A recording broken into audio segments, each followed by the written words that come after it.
जय Hind and hello guys, स्वागत है आपका आपके अपने YouTube चैनल ज्ञानदेह होस्ट में। एंड इस वीडियो के अंदर आपको बताने वाला हूं मध्य प्रदेश कर्मचारी चयन मंडल यानी कि MPESB कृषि विस्तार अधिकारी यानी कि RAEO भर्ती 2026 ऑनलाइन फॉर्म के बारे में कि कैसे आपको 2784 पोस्ट का फॉर्म फिलअप करना है। इस वीडियो के अंदर आपको कंप्लीट जानकारी दी जाएगी जिससे कि आप इस फॉर्म को बिना किसी मिस्टेक के भर पाएंगे। तो चलिए शुरू करते हैं। गाइज, अगर आपने अभी तक वीडियो को लाइक शेयर न किया हो तो कर दे और चैनल को सब्सक्राइब करके बेल आइकन ऑन कर लेना। इसके बाद जो लिंक मैंने वीडियो को डिस्क्रिप्शन में दिया आप ओपन करेंगे, जानने को मिलेगा कि वैकेंसी जैसे कि बताया कि 2784 पोस्ट पर निकाली गई है और आपकी पोस्ट का नाम कृषि विस्तार अधिकारी है। एंड एज लिमिट आपकी 18 से 40 साल के बीच रखी गई है। जॉब लोकेशन आपकी मध्य प्रदेश रहेगी। फीस जनरल के लिए 560 और बाकी कैटेगरी के लिए 310 रुपये है। फॉर्म आप लोग यहाँ पर 3 जुलाई से लेकर के 17 जुलाई 2026 तक भर पाएंगे। एंड कौन सी कैटेगरी के लिए कितनी वैकेंसी है वो आप यहाँ पर देख सकते हैं। तो अगर आप यहाँ पर ये सभी जानकारी जानने के बाद में इसमें अप्लाई करने के लिए एलिजिबल है और आप ये फॉर्म भरना चाहते हैं तो आप यहाँ पर इंपॉर्टेंट लिंक के सेक्शन में आएंगे और अप्लाई ऑनलाइन लिंक ओपन करेंगे।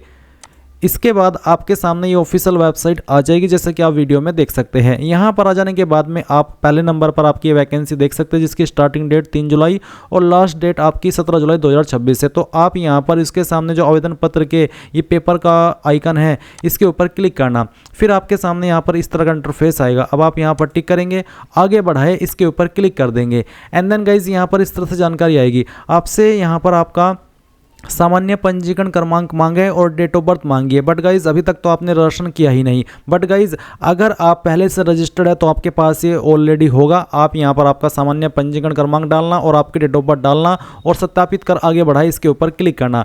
अगर आप इसमें पहले से रजिस्टर्ड है बट सामान्य पंजीकरण क्रमांक खो चुके हैं तो आप उसको कैसे रिकवर करेंगे वो जान ले। आप अगेन यहाँ पर इस होम पेज पर आएंगे और यहाँ पर आ जाने के बाद में आपको यहाँ पर इसमें तीसरे ऑप्शन पर प्रोफाइल संख्या से आवेदन संख्या खोजे, ये ऑप्शन है। फॉरगॉट प्रोफाइल पासवर्ड, फिर है प्रोफाइल पंजीयन में दस्तावेज संसाधन के लिए यहाँ क्लिक करें। यानी कि आपको कई सारे विकल्प यहाँ पर दिए हैं। बट अगर आप उम्मीदवार प्रोफाइलिंग के सेक्शन पर आएंगे तो यहाँ पर आपको बोला है आवेदक का प्रोफाइल पंजीकरण क्रमांक प्राप्ति, आप इसके ऊपर क्लिक करेंगे। इसके ऊपर क्लिक करने के बाद में आप यहाँ पर आपका मोबाइल नंबर डालेंगे जो आपने रजिस्टर किया था और यहाँ पर एक कैप्चा कोड डाल करके आगे बढ़े इसके ऊपर क्लिक करेंगे।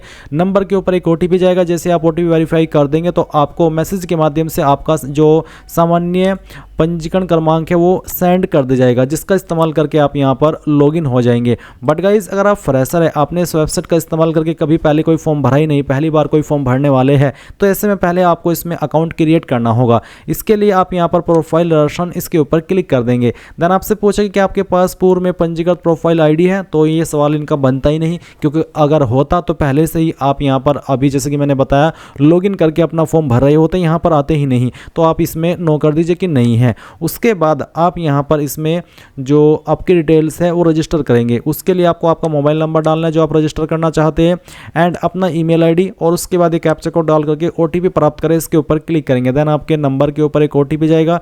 जैसे ही आप यहाँ पर OTP वेरीफाई करेंगे तो आपके सामने आपकी पर्सनल डिटेल का फिल करने का सेक्शन आ जाएगा। मैं पहले से इसमें रजिस्टर्ड हूँ इसलिए मैं यहाँ पर अपनी डिटेल्स को एडिट करके दिखाता हूँ कि किस तरह से आपको आपकी आगे की जानकारी फिल करनी है। इसके बाद में आपके सामने यहाँ पर व्यक्तिगत विवरण आ जाएगा जिसमें कि गाइज आपने जो इन्फॉर्मेशन भरी होगी जब इस पर OTR किया था या फिर आपका प्रोफाइल रजिस्ट्रेशन किया था तो आपको यहाँ पर ये जानकारी देखने को मिल जाएगी। अगर आपको इनमें से कोई जानकारी एडिट करनी है तो आप इसको एडिट भी कर सकते हैं।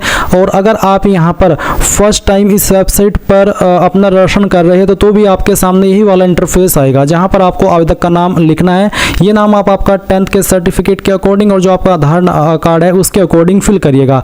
उसके बाद में आप यहाँ पर देखेंगे आवेदक का उपनाम, तो आपको यहाँ पर अगर आपका उपनाम न हो तो आपको NA लिखना होगा। उसके बाद आप यहाँ पर पति या पिता का नाम लिखेंगे और फिर यहाँ पर गाइज आपको माता का नाम लिखना है। उसके बाद में यहाँ पर जन्म तिथि आपको देनी होगी। जन्म तिथि आपको 10th के सर्टिफिकेट के अनुसार यहाँ पर सिलेक्ट करनी है। फिर पूछे कि आप मध्य प्रदेश के मूल निवासी है। अगर आप मूल निवासी है तो आप हाँ करेंगे, अगर आप मूल निवासी नहीं है तो आप नहीं करेंगे। उसके बाद आपका जो भी जेंडर है वो आप सिलेक्ट कर लेंगे। फिर आएगी आपकी कास्ट कैटेगरी, तो जो भी आपकी कास्ट कैटेगरी है जैसे कि जनरल, SC, ST या फिर OBC जो भी है वो आप यहाँ पर टिक कर देना। अगर आपकी कैटेगरी SC है तो भी आप इसको इस तरह से टिक कर सकते हैं। अगर आप जनरल है तो आप जनरल सेलेक्ट कर लेंगे। फिर यहाँ पर एक सवाल है कि क्या आप आर्थिक रूप से कमजोर EWS श्रेणी के अंतर्गत आते हैं। अगर आप आते हैं तो आप हाँ करेंगे, नहीं आते हैं तो आप नहीं करेंगे।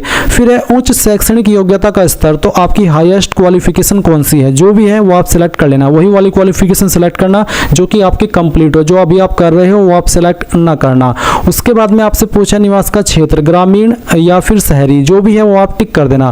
फिर आएगा दिव्यांगता का विवरण, तो यहाँ पर बोला कि क्या आवेदक निःशक्तजन दिव्यांग है, न्यूनतम 40% या फिर उससे ज़्यादा, अगर हाँ तो हाँ, अगर नहीं तो आप नहीं करेंगे। फिर उसके बाद नीचे आप देखेंगे वैवाहिक विवरण, इसमें आपसे पूछा है कि क्या आप विवाहित है, यानी कि क्या आप मैरिड है, अगर आप मैरिड है तो आप हाँ करेंगे, और हाँ करने पर आपको यहाँ पर विवाह की तिथि भी बतानी होगी। इसी के साथ गाइज यहाँ पर जीवित बच्चों की संख्या आपको बतानी होगी, और साथ ही अंतिम बच्चे जुड़वा थे या फिर नहीं उसकी जानकारी भी आपको देनी होगी, बट अगर आप अनमैरिड है तो आप यहाँ पर नहीं कर देंगे। इसके बाद में यहाँ पर आता है पत्र व्यवहार के लिए वर्तमान पता, यानी कि जो आपका प्रेजेंट एड्रेस है उसकी जानकारी आप यहाँ पर फिल करेंगे। अगर आपकी जानकारी पहले से फिल है तो आप इसको यहाँ पर एडिट करना चाहे तो वो भी कर सकते हैं, जहाँ पर मकान नंबर या फिर गली मोहल्ला गाँव का नाम, उसके बाद में क्षेत्र कॉलोनी शहर तहसील, या उसके बाद में आपका राज्य सेलेक्ट करेंगे, फिर आपका जिला और उसके बाद में आपका पिन कोड, ये सब जानकारी आप यहाँ पर भर देंगे।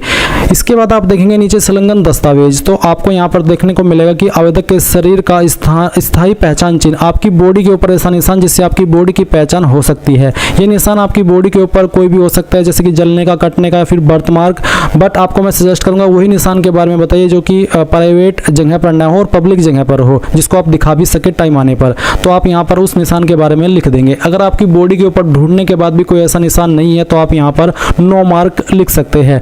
उसके बाद आता है परीक्षा कक्ष में प्रस्तुत किए जाने वाला फोटो युक्त पहचान पत्र, कौन सी आईडी से आप अपना वेरिफिकेशन करना चाहेंगे वो आईडी आप यहाँ पर सिलेक्ट कर ले। मैंने आधार कार्ड सेलेक्ट किया हुआ है, और उसके बाद में आप यहाँ पर पहचान पत्र क्रमांक और फिर उसको दोबारा डाल करके वेरीफाई कर देंगे। इसके बाद में गाइज यहाँ पर एक लाइन है, do you want to edit change your documents, ये जो ऑप्शन है ये उनके सामने आएगा जो कि अपनी जो प्रोफाइल डिटेल है उसको एडिट कर रहे हैं। अगर आप यहाँ पर फर्स्ट टाइम रजिस्ट्रेशन करते समय फॉर्म भर रहे हैं तो आपके सामने भी सेम इंटरफेस आएगा जैसे कि आप वीडियो में देख सकते हैं, बट आपके सामने ये वाली लाइन नहीं आएगी। आप यहाँ पर डायरेक्टली घोषणा पत्र के ऊपर टिक करेंगे और उसके बाद में पंजीकरण करें इसके ऊपर क्लिक करेंगे, बट क्योंकि आप तो ऑलरेडी रजिस्टर्ड है और आपको आपका जो फोटो है या फिर जो अन्य डॉक्यूमेंट्स हैं उनको एडिट करना है तो आप यहाँ पर हाँ कर दीजिएगा, और उसके बाद में पंजीकरण संशोधित करें इसके ऊपर क्लिक कीजिएगा। अब आपके सामने यहाँ पर इस तरह से इंटरफेस आएगा जैसे कि आप वीडियो में देख सकते हैं। आपको काफ़ी सारे इंस्ट्रक्शंस दिए गए हैं, ये इंस्ट्रक्शंस आपको पढ़ने हैं और इन इंस्ट्रक्शंस के अकॉर्डिंग ही आपको आपका यहाँ पर लाइव फोटो क्लिक करना है।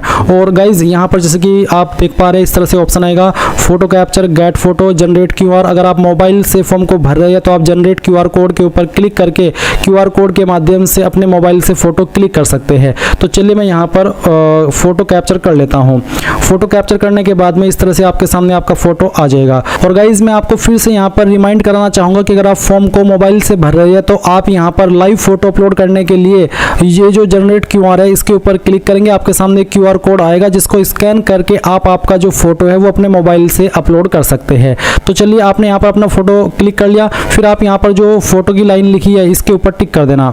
इसके बाद आप यहाँ पर नीचे की तरफ आएंगे और देखेंगे सिग्नेचर, तो आपको यहाँ पर ब्राउज के ऊपर क्लिक करना है और जो आपकी सिग्नेचर की फाइल है वो सिलेक्ट कर लेनी है। सिग्नेचर की फाइल सेलेक्ट करने के बाद में आपको इस तरह से उसको क्रॉप कर लेना है और जितने जगह पर आपका सिग्नेचर है बस उसको ही रखना है और फिर यहाँ पर इस राइट के निशान पर क्लिक करना है, आपका सिग्नेचर यहाँ पर आ जाएगा। फिर आप सिग्नेचर के जो नीचे जो लाइन लिखी है वो यहाँ पर टिक कर दीजिएगा।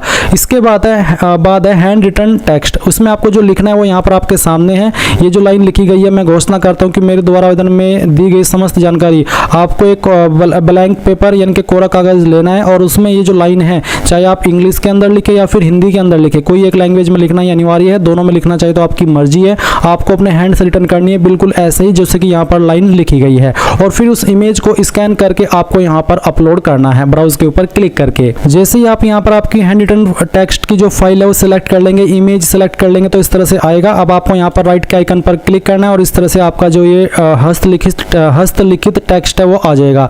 अब आप यहाँ पर टिक कर देना। इसको टिक करने के बाद में आप upload photo signature handwritten text इसके ऊपर क्लिक करेंगे। गाइज जैसे ही आपका लाइव फोटो सिग्नेचर और हैंड रिटन टेक्स्ट अपलोड हो जाए तो आप यहाँ पर नीचे बाकी के डॉक्यूमेंट अपलोड करेंगे। और अगर आपको फोटो सिग्नेचर और हैंड रिटन टेक्स्ट अपलोड करने में इशू आ रहा है तो गाइज मे बी आप सही से जो इंस्ट्रक्शंस आपको दिए जा रहे हो वो फॉलो न कर रहे हो, आपकी फोटो क्वालिटी अच्छी ना हो हैंड रिटन टेक्स्ट की या फिर सिग्नेचर की, या फिर जो आपका लाइव फोटो है वो जो इंस्ट्रक्शंस आपको बताए हैं वो इंस्ट्रक्शंस अच्छे से फॉलो करके आप उसको नहीं ले रहे हो, कैप्चर कर रहे हो, तो इस वजह से ये सब प्रॉब्लम आ सकती है। इसलिए आपको ध्यानपूर्वक बहुत ही अच्छे से सावधानी से अपना यहाँ पर फोटो, सिग्नेचर और हैंड रिटन टेक्स्ट अपलोड करना है। इसके बाद आप देखेंगे जन्म तिथि प्रमाण पत्र हेतु अंक सूची, जिसमें कि आप 8वीं 10वीं या 12वीं की अपलोड कर सकते हैं। इसका फॉर्मेट जेपीजी का रखा है। तो मैं आपको सजेस्ट करूंगा अगर आपके पास 10वीं की सर्टिफिकेट है जिसमें कि आपका जन्म तिथि मेंशन है, वो आप यहां पर अपलोड कर देना। और अगर आप अपना बर्थ सर्टिफिकेट अपलोड करना चाहें तो वो भी आप यहां पर अपलोड कर सकते हैं। और अगर आप SC ST OBC है तो आप यहां पर कास्ट सर्टिफिकेट अपलोड करेंगे। ये ऑप्शन उन्हीं के सामने एक्टिव होगा जो कि SC ST OBC है। उसके बाद गाइज जैसे ये सभी चीजें आप कंप्लीट कर ले तो आप सबमिट डिटेल्स इसके ऊपर क्लिक करेंगे। इसके बाद गाइज आप यहां पर अगेन आपके होम पेज पर आएंगे और यहां पर आ जाने के बाद में अब क्योंकि आप फ्रेशर थे तो आपने अभी अभी आपका अकाउंट क्रिएट किया है, इसमें रजिस्ट्रेशन किया है, तो आप इस होम पेज पर आएंगे। अगेन यहां पर आवेदन पत्र के सामने इस पेपर के आइकन के ऊपर क्लिक करेंगे। इस तरह का इंटरफेस आएगा, यहां पर टिक करेंगे, आगे बढ़ाए इसके ऊपर क्लिक करेंगे और अब आपको आपका सामान्य पंजीकरण क्रमांक मिल चुका है तो वो आप यहां पर डाल दीजिए। और जो डेट ऑफ बर्थ आपने अभी यहां पर फॉर्म भरते समय ये जो रजिस्ट्रेशन किया है वो करते समय डाली है, वो डेट ऑफ बर्थ आप यहां पर सेलेक्ट कर लेंगे। फिर ये कैप्चा कोड डालेंगे और सत्यापित कर आगे बढ़ाए इसके ऊपर क्लिक करेंगे। अब आपने यहां पर जो भी जानकारी प्रोफाइल क्रिएट करते समय भरी है वो आपके सामने होगी। अगर आप अभी भी इस जानकारी में से कोई जानकारी एडिट करना चाहते हैं, आपको लगता है कि गलत हो गई है, तो आप एडिट प्रोफाइल रजिस्ट्रेशन इसके ऊपर क्लिक करके अभी भी उस जानकारी को एडिट कर सकते हैं। बट अगर आपने एक बार फॉर्म सबमिट कर दिया तो एडिट नहीं कर पाएंगे। अब आप आगे बढ़ाए इसके ऊपर क्लिक करेंगे। इसके ऊपर क्लिक करने के बाद आप यहाँ पर डिटेल्स को स्क्रॉल करके नीचे की तरफ आएंगे और यहाँ पर 31 सवाल का आंसर करेंगे। आवेदक अपनी पात्रता के अनुसार उपयुक्त संवर्ग का चयन करें। जैसे कि यदि आप भूतपूर्व सैनिक के रूप में आरक्षण प्राप्त करना चाहते हैं तो भूतपूर्व सैनिक S का चयन करें। तो अगर आपकी इनमें से कोई कैटेगरी है तो सिलेक्ट कर ले, नहीं तो आप यहाँ पर इसमें बिना वर्ग इसके ऊपर क्लिक कर देंगे। फिर यहाँ पर कुछ और सवाल है, इन सवालों को पढ़ना है। इसमें मैं चाहे कितना भी एक्सप्लेन कर लूँ बट आपका जवाब मैं नहीं दे सकता क्योंकि वो जवाब आपका ही होगा। जैसे कि सवाल यहाँ पर है कि क्या आप शासकीय कर्तव्य पर है और इसके कारण आयु में छूट लेना चाहते, तो अगर आप ऐसे हैं तो यह हाँ, नहीं तो नहीं। तो जो चीज़ आपके ऊपर लागू है उसमें आपको हाँ करना है, जो लागू नहीं है उसमें आपको यहाँ पर नहीं कर देना है। एक और सवाल है 40 जिसमें कि पूछा कि क्या आप विक्रम पुरस्कार से सम्मानित खिलाड़ी है, तो हाँ नहीं तो नहीं। फिर 41 सवाल है, आप इसको पढ़ेंगे और अगर आपकी इनमें से कोई कैटेगरी जो यहाँ पर नीचे है अतिशेष कर्मचारी जनगणना 1981 के अतिशेष कर्मचारी, तो आप उसको टिक कर देंगे, नहीं तो आप इसमें नहीं कर देना। फिर 42 सवाल है, इसमें कृषि विस्तार अधिकारी पोस्ट का नाम है, अप्लाई करने के लिए कृषि या औद्योगिक में स्नातक उपाधि, तो आपके पास ये है, आप हाँ कर दीजिए क्योंकि तभी आप इस पर अप्लाई करने के लिए एलिजिबल हो रहे हैं। उसके बाद आपका जो भी मध्य प्रदेश राज्य के रोजगार कार्यालय में जीवित पंजीयन है वो यहाँ पर आपका पंजीयन क्रमांक डालना है और ये होना अनिवार्य है। चाहे आप MP से या फिर किसी भी स्टेट से आप इस फॉर्म को भरना चाहते हैं, आपका मध्य प्रदेश का जो रोजगार कार्यालय है, सभी डिस्ट्रिक्ट अलग अलग होता है, तो किसी भी डिस्ट्रिक्ट रोजगार कार्यालय में आपका रजिस्ट्रेशन होना अनिवार्य है। फिर आप चाहे कहीं से भी क्यों ना हो आप इस फॉर्म को भर सकते हैं। बट अगर वो नहीं है, आप इसमें नहीं भर पाएंगे, तो पंजीयन क्रमांक जो भी है आपका वो यहाँ पर डाल दीजिएगा। उसके बाद में किस डेट में आपने पंजीयन करवाया है वो आप यहाँ पर डालेंगे। एंड गाइज ये आप ऑनलाइन भी कर सकते हैं। आपको यूट्यूब के ऊपर MP रोजगार कार्यालय के कैसे रजिस्ट्रेशन करें इस संबंध में अगर आप सर्च करेंगे तो काफ़ी सारी वीडियोज़ मिल जाएगी। अगर आप चाहते हैं कि मैं आपके लिए कोई अलग से अभी लेटेस्ट प्रोसेस के साथ में वीडियो बनाऊं तो आप मुझे कमेंट के माध्यम से बता देना, देन मैं आपके लिए वीडियो बनाने की पूरी कोशिश करूंगा। फिर रोजगार पंजीयन जिले का नाम, किस जिले में आप रजिस्टर हुए हैं तो आप वो यहाँ पर इसमें बता देंगे। उसके बाद में आपको यहाँ पर पूछा है कि जो पोस्ट पर आप अप्लाई कर रहे हैं बेसिकली यही आपकी कृषि विस्तार अधिकारी की, क्या इस पर जो क्वालिफिकेशन मांगी है वो आपके पास है, तो आप हाँ कर दीजिए। फिर 46 है कि क्या आपके पास समग्र ID क्रमांक है, अगर है तो हाँ, और अगर आपको नहीं पता कि समग्र ID क्या होती है तो गूगल के अंदर सर्च करना कि समग्र ID कैसे बनाएं।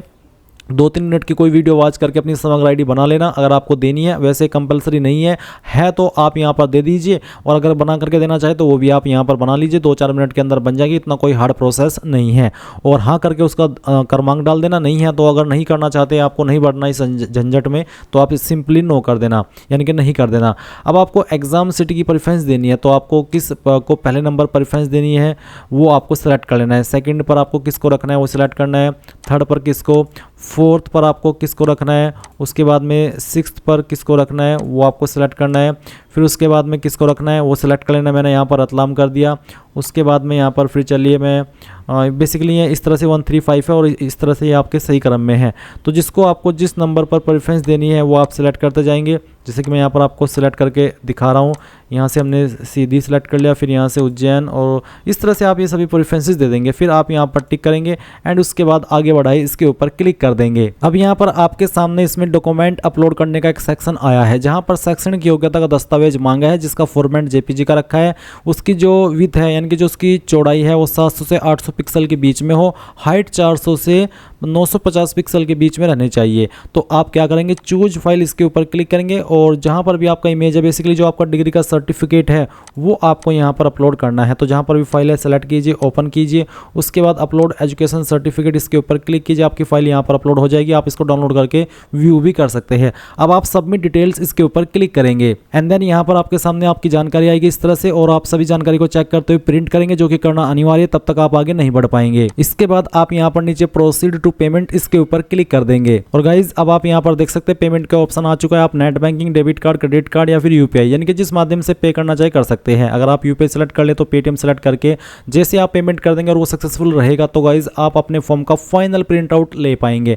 एंड इस तरह से गाइज आप लोग आपका एमपीईएसबी या फिर एमपी कृषि विस्तार अधिकारी RAEO भर्ती 2026 फॉर्म भर पाएंगे। आई होप ये प्रोसेस आपको पसंद आया होगा। कोई सवाल डाउट रह गया हो तो कमेंट के माध्यम से पूछ लेना। Thanks for watching. जय हिंद।